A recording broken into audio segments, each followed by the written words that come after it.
समाज और मानव सभ्यता को समझने की जिज्ञासा उतनी ही पुरानी है जितनी खुद मानवता। प्राचीन काल से लेकर आज तक लोग ये जानने की कोशिश करते रहे हैं कि समाज कैसे चलता है, कैसे बदलता है और किन नियमों के अधीन कार्य करता है। यही उत्सुकता हमें दो महत्वपूर्ण विषयों, समाज शास्त्र यानी सोशियोलॉजी और मानव विज्ञान यानी एंथ्रोपोलॉजी तक ले जाती है। ये दोनों विषय इतने आपस में जुड़े हुए हैं कि कभी कभी इन्हें अलग अलग समझना मुश्किल हो जाता है, लेकिन फिर भी इन दोनों के अध्ययन का तरीका और उद्देश्य कई मायनों में अलग है। समाज शास्त्र मुख्य रूप से आधुनिक समाजों का अध्ययन करता है, जबकि मानव विज्ञान का झुकाव पारंपरिक, आदिम और ग्रामीण समाजों की ओर अधिक होता था। हालांकि समय के साथ यह अंतर धुंधला होता गया। समाजशास्त्री गांवों और पारंपरिक समाजों का अध्ययन करने लगे और मानव विज्ञानी भी शहरों और आधुनिक समुदायों की गहराई में उतर गए। समाज शास्त्र को सामाजिक विज्ञानों में सबसे नया विषय माना जाता है। इसका नाम फ्रांसीसी विचारक ऑगस्ट कॉम्टे ने सन 1838 में दिया था। उन्होंने इसे मानव समाज का वैज्ञानिक अध्ययन माना। समाज शास्त्र का जन्म ऐसे समय में हुआ जब यूरोप में भारी सामाजिक और आर्थिक बदलाव हो रहे थे। सन 1800 के दौरान औद्योगिक क्रांति और फ्रांसीसी क्रांति ने समाज को पूरी तरह से बदल दिया। पहले जो समाज कृषि पर आधारित था, वह अब मशीनों और उद्योगों की ओर बढ़ रहा था। लोग गांवों से निकलकर शहरों की ओर जा रहे थे। पुराने सामाजिक ढांचे टूट रहे थे और नए समाज बन रहे थे। इन बदलावों ने विद्वानों को यह सोचने पर मजबूर किया कि समाज आखिर कैसे काम करता है और ये बदलाव क्यों हो रहे हैं। इसी सोच से समाजशास्त्र का जन्म हुआ। लेकिन समाज के बारे में सोचने की यह परंपरा कोई नई नहीं थी। यूनानी दार्शनिक सुकरात, प्लेटो और अरस्तु ने भी समाज और राज्य की संरचना को लेकर बहुत विचार किए थे। 500 ईसा पूर्व के समय से ही इन विषयों पर चर्चा हो रही थी। इसके बाद रोमन काल के चिंतक मार्कस तुलियस सिसरो ने भी समाज और राजनीति पर गहन अध्ययन किया। यूरोप के पुनर्जागरण काल में जब विज्ञान और तर्क का उदय हुआ, तब समाज के अध्ययन को भी नया दृष्टिकोण मिला। थॉमस हॉब्स, मैकियावेली, रूसो और मॉन्टेस्क्यू जैसे विचारकों ने समाज के विकास और राज्य की भूमिका को लेकर अपने सिद्धांत रखे। लेकिन तब तक समाज का अध्ययन दर्शन शास्त्र से अलग नहीं हुआ था। यह बदलाव तब आया जब विज्ञान की तरक्की के कारण समाज को एक विश्लेषणात्मक और वैज्ञानिक दृष्टि से देखा जाने लगा। पहले समाज को ईश्वर की देन माना जाता था, लेकिन अब यह विचार विकसित हुआ कि समाज मानव क्रियाओं का परिणाम है और इसे समझा जा सकता है। इसी सोच ने समाजशास्त्र को जन्म दिया। ऑगस्ट कॉम्टे ने इसे विज्ञान की तरह अध्ययन करने की बात कही और इसे सामाजिक भौतिकी का नाम दिया। हालांकि बाद में इसे समाजशास्त्र कहा गया। कॉम्टे के बाद हर्बर्ट स्पेंसर ने समाज की तुलना जीव विज्ञान से की। उन्होंने कहा कि समाज भी एक जीवित शरीर की तरह होता है, जिसमें विभिन्न अंग यानी संस्थाएं होती हैं और ये सभी आपस में जुड़े होते हैं। अगर कोई एक हिस्सा प्रभावित होता है तो पूरा समाज प्रभावित होता है। लेकिन समाज शास्त्र को सही मायनों में वैज्ञानिक आधार देने का श्रेय इमाइल दुर्खीम को जाता है। दुर्खीम ने समाज को एक स्वतंत्र इकाई माना और कहा कि इसे वैज्ञानिक तरीके से समझा जा सकता है। उन्होंने आत्महत्या पर एक प्रसिद्ध अध्ययन किया, जिसमें दिखाया कि आत्महत्या केवल व्यक्तिगत कारणों से नहीं होती, बल्कि समाज के ढांचे से भी प्रभावित होती है। इसके अलावा मैक्स वेबर ने समाज को समझने के लिए व्याख्यात्मक समाजशास्त्र का विचार दिया। उन्होंने कहा कि समाज को समझने के लिए सिर्फ आंकड़ों और तथ्यों को इकट्ठा करना काफी नहीं है, बल्कि लोगों की मानसिकता और उनके कार्यों के पीछे की सोच को भी समझना जरूरी है। लेकिन समाजशास्त्र से पहले मानव विज्ञान एक अलग दिशा में विकसित हो रहा। मानव विज्ञान की जड़ें बहुत पुरानी हैं और इसका संबंध प्राकृतिक विज्ञानों से भी रहा है। मानव विज्ञान का उद्देश्य था मानव समाज और उसकी संस्कृति का संपूर्ण अध्ययन। इस विषय को समझने के लिए वैज्ञानिकों ने प्राकृतिक विज्ञान, इतिहास और मानव शास्त्र को मिलाकर देखा। सन 1800 के बाद जब यूरोपीय देश दुनिया के अन्य हिस्सों में व्यापार और उपनिवेश स्थापित कर रहे थे, तब उन्होंने पाया कि दुनिया में बहुत अलग अलग प्रकार की संस्कृतियां हैं। कुछ समाज औद्योगिक और आधुनिक हो चुके थे, जबकि कुछ अभी भी पारंपरिक और आदिम जीवन शैली में थे। इसी कारण यूरोपीय विद्वानों ने इन पारंपरिक समाजों का गहराई से अध्ययन करना शुरू किया। इस अध्ययन का मुख्य उद्देश्य यह समझना था कि मानव समाज किस तरह से विकसित हुआ है। कुछ विद्वानों का मानना था कि सभी समाज एक निश्चित क्रम में विकास करते हैं, पहले आदिम अवस्था में, फिर कृषि आधारित समाज और अंत में औद्योगिक समाज। इस सोच को विकासवाद यानी एवोल्यूशनरी थियरी कहा गया। इसमें लुइस हेनरी मॉर्गन और एडवर्ड टायलर जैसे विद्वानों का बड़ा योगदान था। मॉर्गन ने मानव समाज को 3 चरणों में विभाजित किया: बर्बर अवस्था, असभ्य अवस्था और सभ्य अवस्था। उन्होंने यह दिखाने की कोशिश की कि समाज धीरे धीरे सरल से जटिल बनता है, लेकिन कुछ विद्वानों ने इस सोच का विरोध किया। उन्होंने कहा कि हर समाज की अपनी अनूठी संस्कृति होती है और उसे किसी एक सामान्य विकास क्रम में नहीं बांधा जा सकता। इस विचारधारा को सांस्कृतिक सापेक्षवाद यानी कल्चरल रिलेटिविज्म कहा गया। इस सोच को फ्रांज बोआस ने आगे बढ़ाया।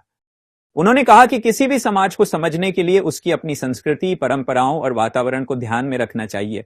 मानव विज्ञान मुख्य रूप से 4 शाखाओं में विभाजित हुआ: सामाजिक सांस्कृतिक मानव विज्ञान, भौतिक मानव विज्ञान, पुरातात्विक मानव विज्ञान और अतात्विक मानव विज्ञान।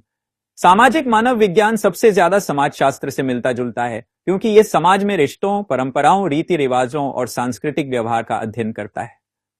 वहीं भौतिक मानव विज्ञान मानव की शारीरिक बनावट और विकास की प्रक्रिया को समझता है। पुरातात्विक मानव विज्ञान इतिहास के अवशेषों के माध्यम से प्राचीन समाजों का अध्ययन करता है, जबकि भाषाई मानव विज्ञान भाषा और उसके विकास को समझने का प्रयास करता है। अब सवाल यह उठता है कि समाजशास्त्र और सामाजिक मानव विज्ञान में इतनी समानता होने के बावजूद भी इन्हें अलग अलग विषय क्यों माना जाता है? इसके पीछे क्या कारण है?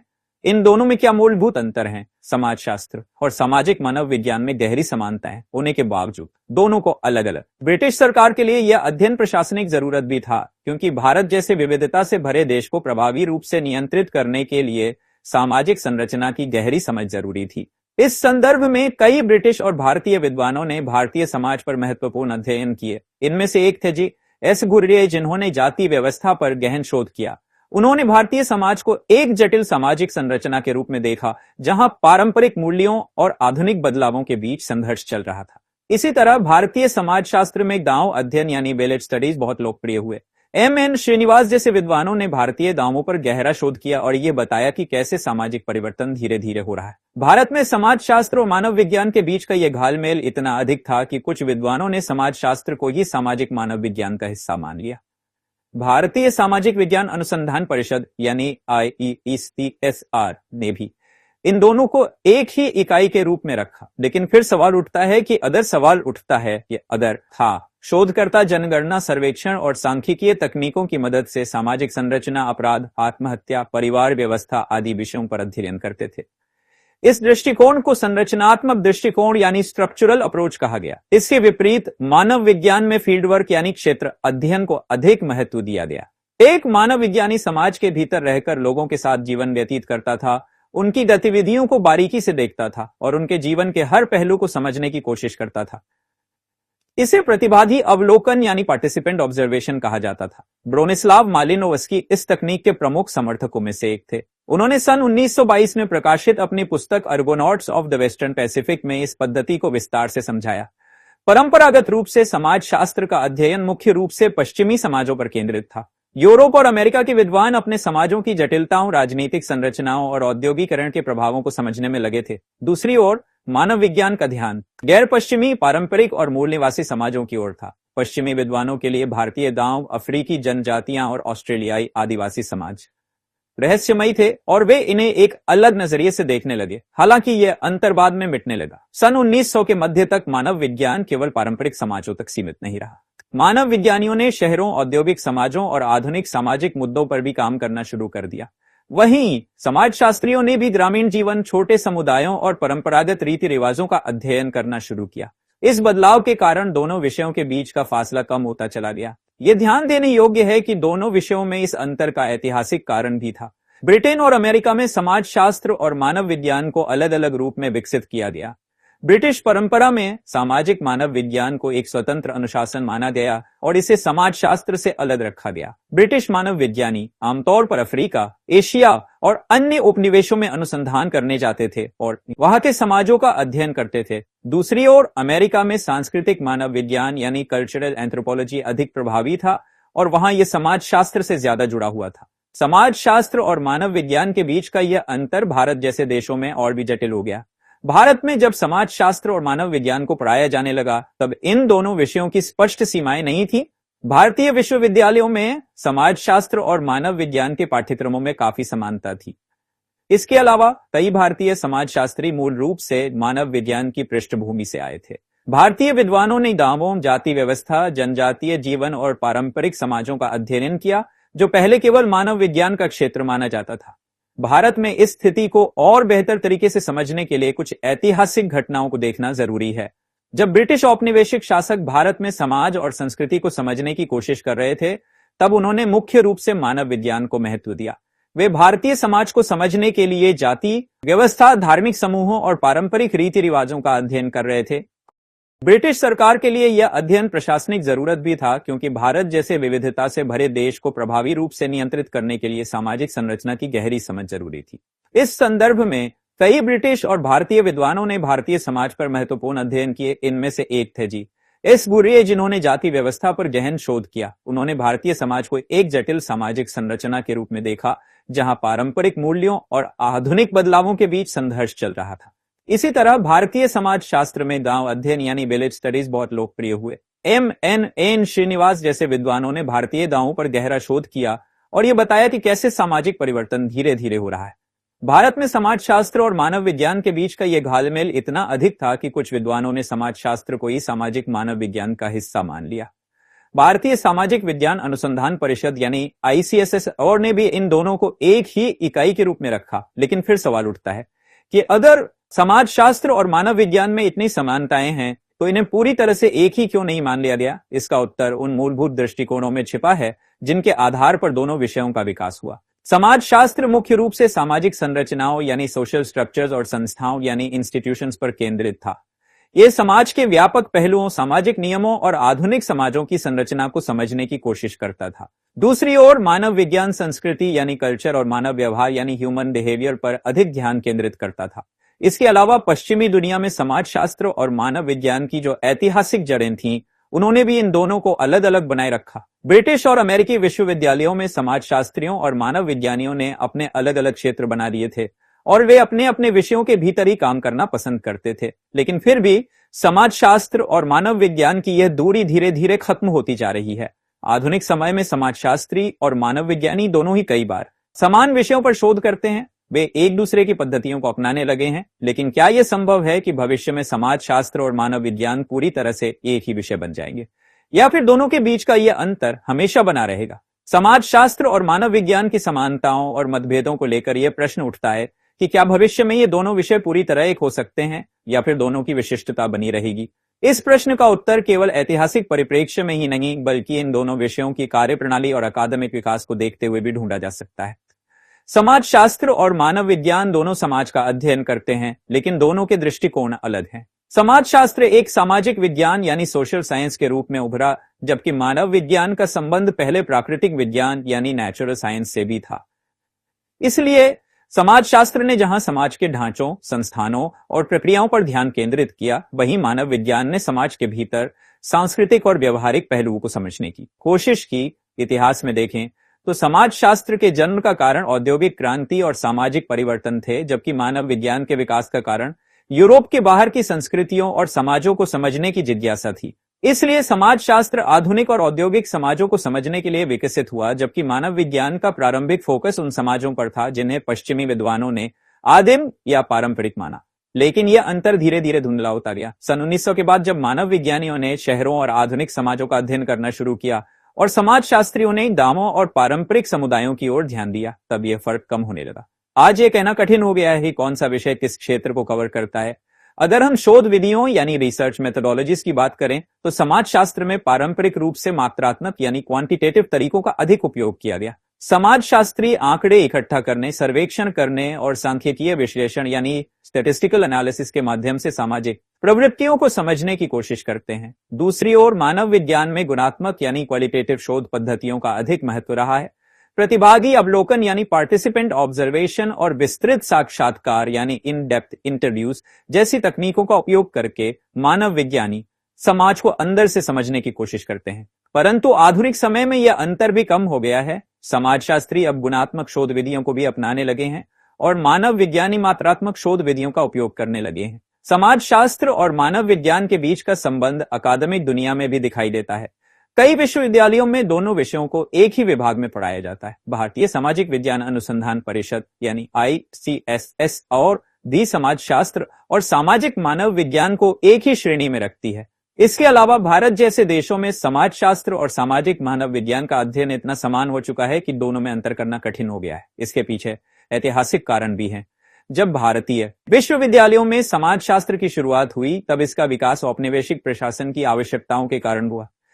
ब्रिटिश शासकों के लिए भारतीय समाज की संरचना, जाति व्यवस्था और दावों को समझना जरूरी था। इसलिए उन्होंने सामाजिक मानव विज्ञान को अधिक महत्व दिया। इसके परिणाम स्वरूप भारत में समाज शास्त्र का अध्ययन मुख्य रूप से ग्रामीण समाजों, जाति व्यवस्था और परंपरागत रीति रिवाजों के इर्द गिर्द केंद्रित रहा। लेकिन आज के समय में समाज शास्त्र और मानव विज्ञान के बीच की यह दूरी लगभग समाप्त हो चुकी है। अब दोनों ही विषय समाज की विभिन्न वास्तविकताओं को समझने के लिए समान शोध विधियों और दृष्टिकोणों का उपयोग करते हैं। समाजशास्त्र और मानव विज्ञान के बीच के अंतर को लेकर विद्वानों में मतभेद रहे हैं। कुछ विद्वानों का मानना है कि समाजशास्त्र को सामाजिक मानव विज्ञान का एक हिस्सा माना जाना चाहिए, जबकि कुछ इसे पूरी तरह से अलग विषय मानते हैं। प्रसिद्ध समाजशास्त्री A.R. रेडक्लिफ ब्राउन ने सामाजिक मानव विज्ञान को तुलनात्मक समाजशास्त्र यानी कंपैरेटिव सोशियोलॉजी कहा। उन्होंने कहा कि मानव विज्ञान को समाजशास्त्र से अलग करने की कोई जरूरत नहीं है, क्योंकि दोनों का उद्देश्य समाज को समझना ही है। इसी तरह इवांस प्रिचार्ड ने भी सामाजिक मानव विज्ञान को समाजशास्त्र की एक शाखा माना, लेकिन कुछ विद्वानों का मत इसके विपरीत था। उनका कहना था कि समाजशास्त्र और मानव विज्ञान के अध्ययन का तरीका अलग अलग है। समाजशास्त्र व्यापक सामाजिक संरचनाओं पर ध्यान केंद्रित करता है, जबकि मानव विज्ञान संस्कृति और मानव व्यवहार को समझने की कोशिश करता है। ब्रिटेन, अमेरिका और भारत में समाजशास्त्र और मानव विज्ञान को लेकर अलग अलग दृष्टिकोण देखने को मिलते हैं। ब्रिटेन में पारंपरिक रूप से समाजशास्त्र और सामाजिक मानवीय, दक्षिण में पारंपरिक रूप से समाजशास्त्र और समाज। वहां समाजशास्त्री अपने समाज का अध्ययन करते थे, जबकि सामाजिक मानव विज्ञानी अफ्रीका, एशिया और अन्य उपनिवेशों में जाकर अनुसंधान करते थे। अमेरिका में भी यह विभाजन स्पष्ट था, लेकिन वहां मानव विज्ञान का एक अलग रूप विकसित हुआ, जिसे सांस्कृतिक मानव विज्ञान कहा गया। अमेरिका में समाजशास्त्रियों और मानव विज्ञानियों के बीच का अंतर कम था, क्योंकि दोनों एक दूसरे की पद्धतियों को अपनाने लगे थे। भारत में समाजशास्त्र और मानव विज्ञान की स्थिति और भी दिलचस्प है। भारत में समाजशास्त्र का विकास मुख्य रूप से जाति, गांवों और जनजातीय समुदायों के अध्ययन के रूप में हुआ। यही कारण था कि भारतीय समाजशास्त्र और सामाजिक मानव विज्ञान में बहुत समानता रही। भारतीय समाजशास्त्रियों ने जिन विषयों पर शोध किया, वे वही विषय थे जो पश्चिम में सामाजिक मानव विज्ञान के अंतर्गत आते थे। इसका एक कारण यह भी था कि पश्चिमी समाजशास्त्रियों के लिए भारतीय समाज अन्य यानी द अदर था। वे भारतीय समाज को सामाजिक मानव विज्ञान के नजरिए से देखते थे, क्योंकि यह उनके लिए अलग था। लेकिन जब भारतीय विद्वानों ने समाजशास्त्र का अध्ययन शुरू किया, तो वे अपनी ही परंपराओं, जातीय समूहों और समाजों का विश्लेषण कर रहे थे। इसलिए उनके लिए समाजशास्त्र और सामाजिक मानव विज्ञान के बीच कोई स्पष्ट विभाजन नहीं था। आधुनिक समय में समाजशास्त्र और मानव विज्ञान के बीच की सीमाएं धुंधली हो चुकी हैं। दोनों विषय एक दूसरे से बहुत कुछ सीख चुके हैं। समाजशास्त्रियों ने गुणात्मक शोध तकनीकों को अपनाया है और मानव विज्ञानियों ने मात्रात्मक शोध विधियों को अपनाया है। परंतु फिर भी यह प्रश्न बना रहता है कि क्या समाजशास्त्र और मानव विज्ञान भविष्य में पूरी तरह से एक हो जाएंगे, या फिर ये दोनों अपनी स्वतंत्र पहचान बनाए रखेंगे। विद्वानों की राय इस विषय पर बंटी हुई है। कुछ का मानना है कि दोनों विषयों का अंततः विलय हो जाएगा, जबकि कुछ मानते हैं कि ये अलग अलग बने रहेंगे, क्योंकि इनकी ऐतिहासिक पृष्ठभूमि और अध्ययन की दिशा अलग अलग रही है। समाज और मानव व्यवहार के अध्ययन में समाजशास्त्र और मानव विज्ञान दोनों का अपना महत्व है। चाहे ये विषय भविष्य में एक हो जाएं या अलग अलग बने रहें, इतना तय है कि इनका योगदान सामाजिक अध्ययन में अनमोल रहेगा।